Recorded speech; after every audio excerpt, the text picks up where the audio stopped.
This episode will be sponsoring our newest and latest installment to the Transcendent Worlds, Project Horror, a board game coming soon this Halloween.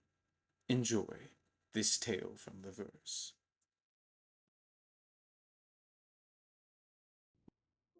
Imagination, prophecy, enlightenment, and truth. These are the four principles of the Transcendent Worlds. Four worlds, fitted with galaxies, realms, and planets abound. Who am I, you may ask? I am the mysterious stranger. I will be your guide through these vast worlds. Worlds fitted into these universes. These are the tales that we wish to tell, that I have the honor to share with you. These are the tales of the verse.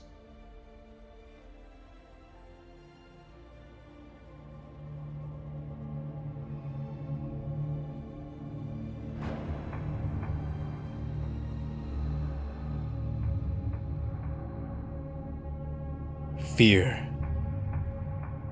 The dark and evil emotion. At times it could serve a greater purpose. But much of the time, whether in culture or in any world you may find, fear is one of the greatest and most horrible of emotions. The dread that it brings suddenly when something shocking or frightening appears. Its power to dissuade, to bring despair, to yield in doubt. All of it a mark of its true and dark potential. Fear is a potent emotion, much like a mist or a fog on the early day of fall. Its power to surround us, to feel almost overwhelming, corrupts, belittles, and surrounds us on a daily basis. It is quite the killer, one might say. Fear in itself is a killer. It attempts to kill hope, or joy, or degrade faith, and destroy its most noble light. Indeed, fear is one of the greatest enemies all people must face, and it takes on many forms. Fears that are both rational and irrational. Examples like spiders, or clowns, water, or heights. But then, when fear mingles with our wildest imagination, it brings out the most terrifying and strangest and most, well, unnatural ideas. Things like fire-breathing dragons in cold, dark caves, or giant, web-spinning spiders coming in the night or into our beds, or the boogeyman hiding under the bed or hiding deep within our closet, a dark, shadowy being with long black fingers. There are other fears, like that of shape-shifting beings hiding their true form. There's even those that sometimes believe in dark, evil beings from other worlds seeping into ours. Demons and fiends, werewolves and vampires, and all manner of creeping, dark creatures. Indeed, in your world, fear is in much abundance, especially in a time or season such as this. But in my worlds, the Transcendent Worlds, deep within them there are some tragic, dark stories, where fear rules all. I would be remiss not to speak about them in the way that they should properly be introduced. And so, I shall show you a story deep within my lost realms. Now, I have spoken of many worlds that, though familiar or unfamiliar, carry some similarities to your own. But there is one, a world that you would know far too well. This world is Earth. Not your Earth, another Earth, within my Transcendent Worlds. Deep within the lost realms, there lies an Earth. One Earth. Now this planet Earth is very much like yours. However, there are many unusual, supernatural forces at work. For within the lost realms, darkness dwells, and it dwells like a dark cloud hovering above every world that it can get its hold on. Now, our story begins like that on any kind of day. It begins with rain. A dark storm had poured itself over the small and simple campground known as Camp Red Elk. It was an old camp. It had been there for some time.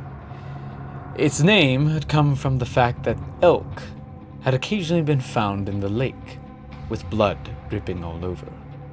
The locals never really had a reason as to why this was. Some local legends would possibly explain it, but no one really believes in legends. That's why they're legends. No. Truly, the locals believed in more practical things. Things like the possibility of predators in the area long time ago hunted the elk, and since the elk had nowhere else to go or bleeding from their wounds, would find themselves drowning in the lake with their own blood. But not everyone was quite convinced. Things like that didn't happen often. In fact, many elk were not even found in the area anymore once people moved in. So, whatever the case may have been, no one really knows. Regardless of the many strange tales surrounding this lake, people had decided to make this camp. The camp was intended to help youth, or allow youth from high schools and middle schools alike to come down towards the lake and enjoy a nice summer camp. The summer days would then be filled with games, activities, and sports alike, allowing high schoolers and middle schoolers coming from the small town of Carrion to enjoy their summer, free of stress from homework and all other assignments. Still, a place like this, gaining a namesake like that, allowing things so simple and innocent, with high schoolers even, nothing of that combination is meant to end well. Spring break. The first day. A precursor to summer camp fun and joy, camp counselors who had been hired for this year's summer experience had come early during spring break to get a prep meeting on all of their various responsibilities and duties that they'll have during the camp experience. All of them had gathered into the Great Elk Lodge, a large, spacious place. Many rooms for those to sleep in, bathroom down to the left hall, and as well, the main hall itself. A large round table, an assortment of chairs spread out throughout the entire room, the iconic elk skull hanging at the top rafter, and the unique, beautiful, and yet haunting, candle-lit, elk-horned chandelier. It hung so ominously above all of the camp counselors, and as they stared straight forward, gazed with bored eyes towards the man standing at the podium with a large black mustache. Now, for this year, we would like to focus on being able to be role models for this year's. Quickly, he turned to his notes. Flipping through 3 pages, he nearly forgot what he was going to say next. But ultimately, he would repeat himself. This year's camp experience. We want the camp counselors of Camp Red Elk to be able to be role models, to show the kids around and show them really what it means to have the true spirit of the Red Elk. His mouth drawled with every syllable and every word. This man, who stood before the large crowd of young adults, was the headmaster of Camp Red Oak. He had been hired by the park ranger. They were old friends for many years, and though he did not seem it, he was a very experienced Boy Scout back in the day. However, those years of experience now were drenched in boredom and laziness, and the occasional drink of beer. But of course, this man, known as Frankfurt O'Barn, otherwise known as Mr. O'Barn, did not drink while on the job. He was always sober as a judge, or at least he said. Now, does anyone have any questions before we adjourn? The room was silent for a moment. Some people tilted in their chairs, others fiddling their fingers and thumbs, and a few girls playing with their hair, waiting for the meeting to be over. No, we do not, one of the young men said in a loud, condescending voice towards Mr. O'Barn. But Mr. O'Barn did not catch the joke within his words. Everyone in the room laughed, however. Settle down, settle down. All right, well, if no one else has any questions, we will move on and proceed with Miss Kelly to lead the next instruction. Hey, Drake. A young, blonde, curly-haired man with a large smirk across his face reached out and tapped his friend. Hey, Drake, are you going tonight? Drake, who had long brown hair and a look that was both entertained by the previous joke and as well a look of disappointment turning towards his friend, quickly said, I can't tonight. I have a date. A date? A date with who? Before Drake could respond, he looked over and saw the girl who was twiddling her dark blonde hair over and over, and Drake fell spellbound by her beautiful eyes and bashful stare. She was not staring at him, of course. She was staring at Mr. O'Barn, who was introducing Miss Kelly. Drake, man, snap out of it. What are you doing, man? Drake quickly turned to his friend. Oh, shut up, Mark. Come on, this is the one time I get to go out on a date, and it's with... Looking back at the beautiful maiden across the room. It's with Kelly Dreamstem. Kelly Dreamstem? You don't have a chance. Oh yeah? Watch me.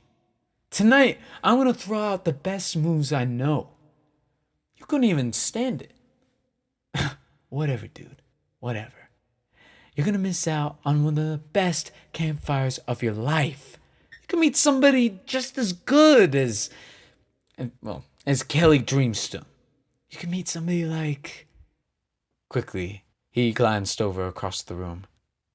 and spotted the girl he eyed very widely. You could go with Mary Yarder. Mary Yarder? Don't tell me you're hooking up with. No, no, no. But, one thing leads to another, and then. Quickly, Drake pushed against his friend. Oh, shut up, Mark. Ugh. Didn't have to do it so hard. Is everything all right? Mr. O'Barn yelled out across the room. Many girls and boys smirked and smiled and laughed very quietly as Drake and Mark stood up. No, there's, nothing wrong, sir. All right, then please sit, and we'll continue. Miss Kelly, please inform them. Way to go, Drake. What are you talking about? It's your fault. You and your big mouth. Whatever, dude. Whatever. Now tell me, what are you going to take her? I was thinking since we'll be staying the night here for just the weekend, I'll take her around the lake. Little walk. All right, getcha. Mark nudging his friend against the shoulder. Yeah, you're gonna throw out the moves. I getcha. A little dip in the water. No, dude. I'm not that kind of guy.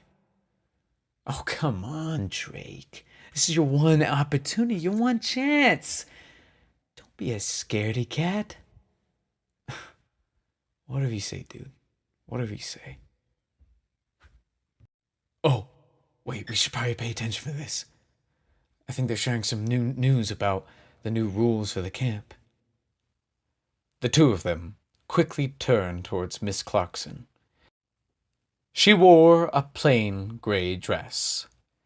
She was quite lovely, but most of her beauty was hidden behind the sharp, tight look that she had dressed herself in. She wore very little makeup, and she had a very, focused stare across the room. She informed the entire group of the many new rules that they would be implementing. These rules would implement such measures as strict dress, not staying out late at night, and as well, there would be no intermingling between the boys and girls. There had been much trouble with that in previous years. Oh, man. I guess that ruins all the fun. Except tonight, Drake said to Mark. Everything's gonna be good. We're gonna have fun. It's gonna be great. This camp season, I feel like it's gonna be a killer time.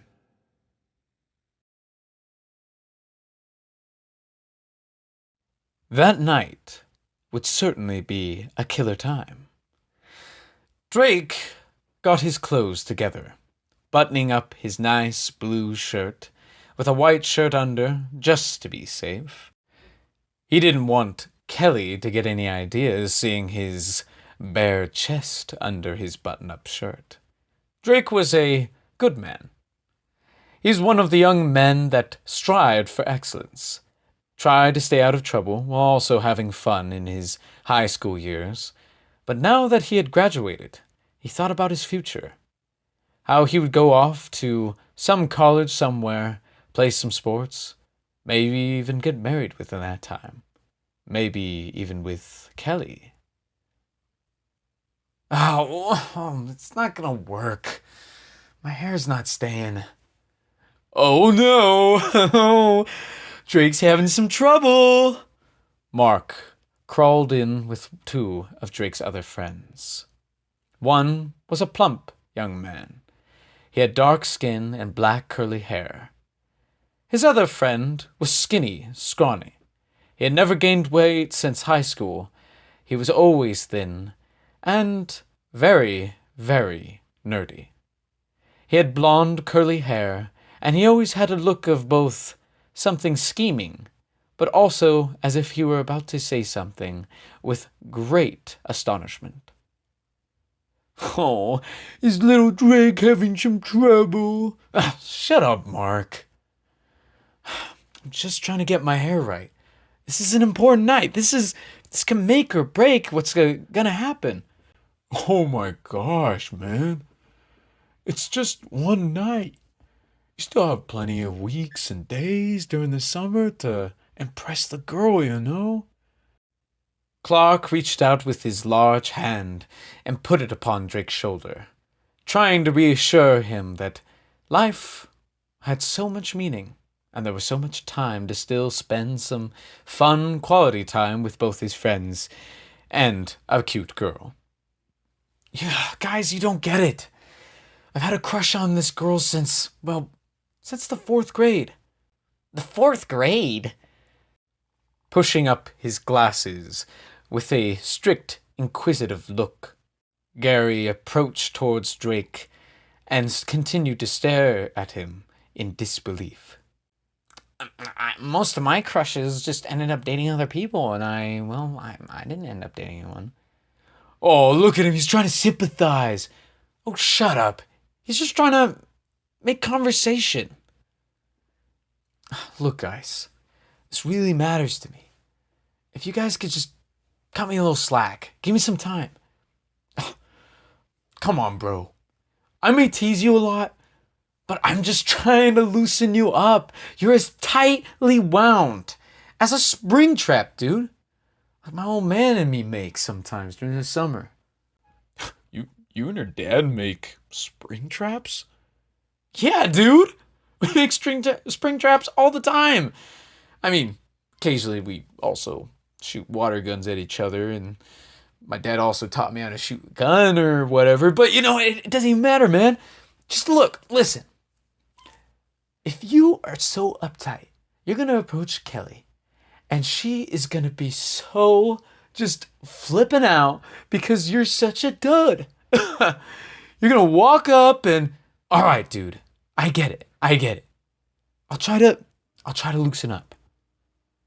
That's the spirit, bro. That's the spirit. With one last pat on his shoulder, Mark and the other 2 boys left the room. All right, man, good luck. And let us know if any action happens.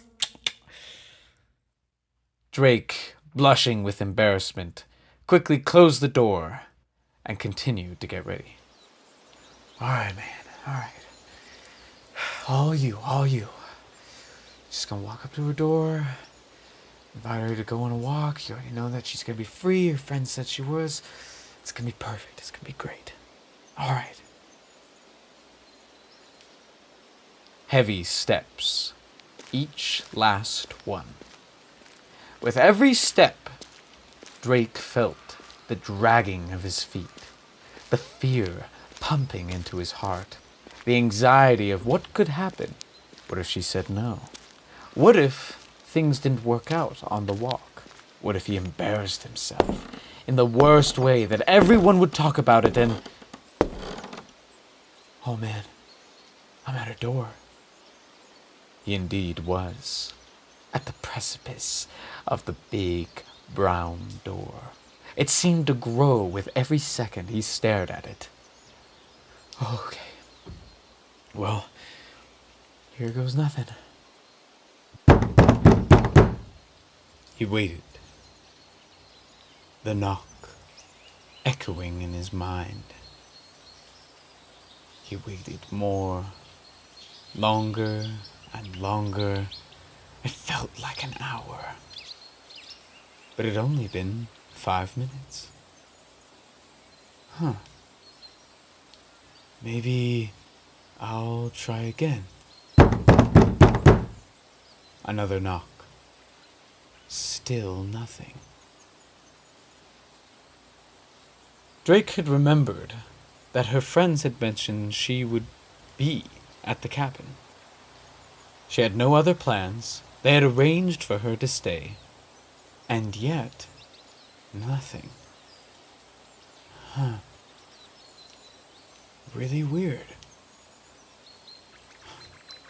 Maybe, I don't know. Maybe she is waiting somewhere else, or I don't know. Drake stood there for the longest time. What became 5 minutes turned into 10 minutes. Still no answer, even after a third knock. I, I must be dreaming. I don't know. I thought she was gonna be here. I swore she was. Maybe if I just... Yeah. One more knock should do it. Just... But before he could get the fourth knock in, he noticed something. There was light peering in the back of the cabin. It was not quite nightfall yet. The sun had not yet set. No. Could it be? It was. A door in the back of the cabin showed light bursting in. Out of curiosity, Drake slowly crept his way to the back door. As he did, he noticed something quite concerning. Pieces of broken wood, parts of the door, as if the door had been forced in. He took 3 steps through the doorway. Kelly? Kelly, are you there? No answer. Kelly, are you alright? Anybody here? Drake took 2 more steps in. It was quite dark. The only way he could have seen any light coming through the window was through that door. The rest of the room was dark and still. He could make out shapes, the shapes he had seen in his own cabin, that of bunk beds, old and worn, having been there for several years. They had always planned to get new ones, but they never had. Kelly? Anybody? Come on, this isn't funny. Did Mark put you up to this? Mark, I swear if you're out in the bushes, I'll... But then he hit something. Something soft but hard. It pressed in as he moved his foot. What? Kelly? He looked down. A dreaded look. And with horror, he saw a body. Lifeless. No limb moving. Not even a sign of movement.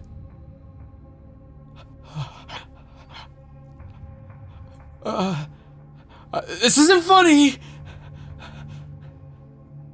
Drake could feel it though. It pumping through his blood, through his veins, through his heart. It almost like the fuel to a machine pumped his heart ever faster. Faster and faster until it almost felt like it could burst. He knew what this was. He knew who it was. Kelly? He leaned down. Bringing out his phone, he turned on the light. The light from the phone flashed upon the body. And it was a horrific sight. Drake, taking 3 steps back in an instant, he hit the doorframe. His back pinched against it, and his face in utter horror. No! Oh my gosh. It was Kelly. Her entire body mangled, stab wounds all over, cuts like that of ripped paper, dripping with blood. Her face told the real story. It was still in the same motion of that of when someone would probably be in pain. Someone who had screamed out for names, faces, anyone to come. But no one had come. There she lay in a frightful state, permanently, with her entire body torn from a blade. Oh my gosh. I'm killing you.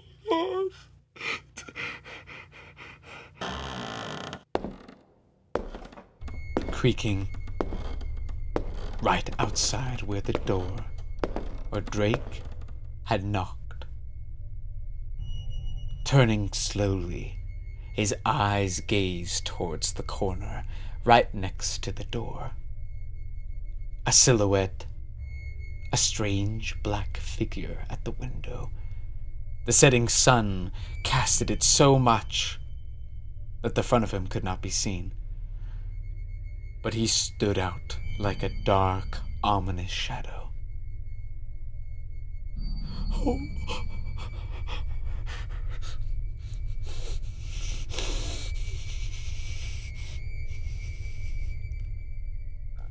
Drake, climbing to his feet ever slowly, he looked around the room. Something to defend himself. Something to get ready. Whoever it was, whoever had done this, they were back. And they clearly knew he was in there. Whether or not they could see him, they knew he could tell. His hair stood up as he did.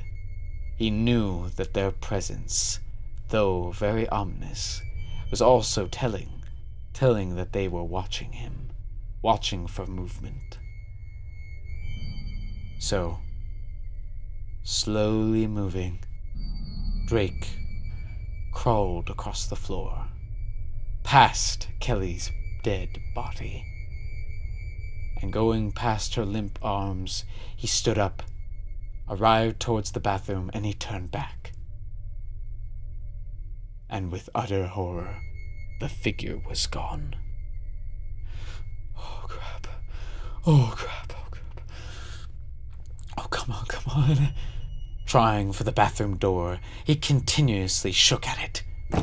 But to no avail. It would not open. Oh, come on. Continuously turning back, he could see at the window no one was there. Not even at the back door. But still he knew. He knew that they knew he was there. And they were going to act. Come on, you stupid thing, you stupid. Come on. Why does this have to happen right now? Oh. And then finally. Oh, it's unlocked. Oh, it's unlocked. He heard the steps, the creaking of the wood. And as he turned back, he slowly tilted his head. Turning it, he then saw, in the doorway, Mark? Hey, Drake. Got you. Hitting the floor, right below the body of Kelly. He saw in the back of Mark a knife. The blood had spilled all over his back. And then he realized the creaking, though having come from Mark, there was another set. He turned back to the bathroom, and there in the shadows, the light flickered, on and off. The window open, the figure there, and in utter horror he saw it. Blood splattered all throughout the bathroom, like that of the painting of a toddler. It was messy, spilled all over the shower, the mirror, the red stain, the red mark all over. But the worst of it all was the figure who stood there. He could tell, both in the darkness as the light flickered, and in the light itself, exactly all that he needed to know what this stranger looked like. A black, ruined hood hanging over his head. Ripped black jeans, but the holes in them showed only more black undergarments. The hood connected to a jacket. The clothes themselves were just a hodgepodge mix of ripped, torn black clothing. He had black gloves, holding tightly to another knife, bloody and fresh. But the one thing, above all else, the most haunting of his entire appearance, was that of a skull. It had a slight scar across it, broken open, revealing only a little bit of someone's face. Who are you? Is that what you meant to say? Drake, having no words, stared blankly as this stranger spoke. He couldn't tell if it was a woman, a man, or a monster. At that moment, he figured it was both. Your friends didn't do so well. Let's hope you do better. Let's have some fun. In an instant, Drake bolted. Tripping over the body of Kelly, he fell. Looking back, he began to fill with fear, sweat coming down his brow. And there he looked back at the figure standing in the doorway. Tilting his head, the stranger simply said, "Oh, you're no fun. Did anyone tell you? Don't panic. Otherwise, you might just lose your head. Let's hope all of the kitties coming this summer do much better than you." and in an instant, the knife fell.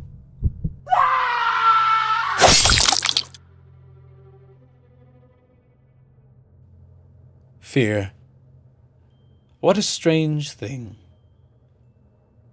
It lingers in the shadows. It hides in plain sight. And who knows? Maybe we'll all have a little bit more fear this Halloween.